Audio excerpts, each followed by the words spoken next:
ఒక వేసవి కాలంలో నది ఒడ్డున మేక గడ్డి మేస్తూ ఉంటుంది. నదికి ఆ పక్కన ఉండే గడ్డి చాలా పచ్చగా కనిపిస్తుంది. నేను వెళ్ళి దాని రుచి చూసి వస్తాను. కానీ దానికి ఆ నదిని ఎలా దాటాలో అర్థం కాలేదు. అప్పుడే నదికి మధ్యలో ఓ చెట్టు పడి ఉండడం అది గమనిస్తుంది. వెంటనే ఆ చెట్టు ద్వారా అటుగా వెళ్లి అక్కడ ఉన్న పచ్చగడ్డి తినాలని అనుకుంటుంది.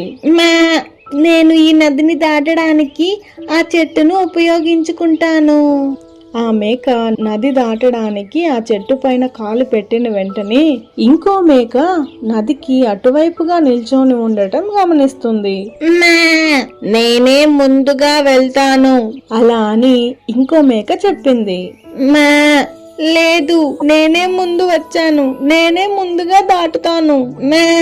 లేదు, ఇక్కడికి నీకంటే ముందుగా నేనే వచ్చాను, అందుకని మొదటగా నేనే వెళ్ళాలి. మొదటి మేక ఆలోచించడం మొదలుపెట్టింది. అప్పుడే ఆ మేకకు వాళ్ళ తాతయ్య చెప్పిన ఆ 2 పొగరుబోతు మేకల కథ గుర్తొచ్చింది. అవి కూడా ఇలాగే నది దాటుతున్నప్పుడు ఒకరితో ఒకరు బాగా గొడవ పడుతూ ఎవ్వరూ తగ్గకుండా ఒకరినొకరు గుద్దుకొని నీళ్ళలో పడి చనిపోతారు.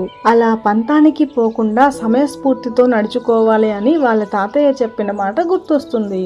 ఇది గుర్తు తెచ్చుకున్న ఆ మొదటి మేక తెలివిగా ఆలోచించింది.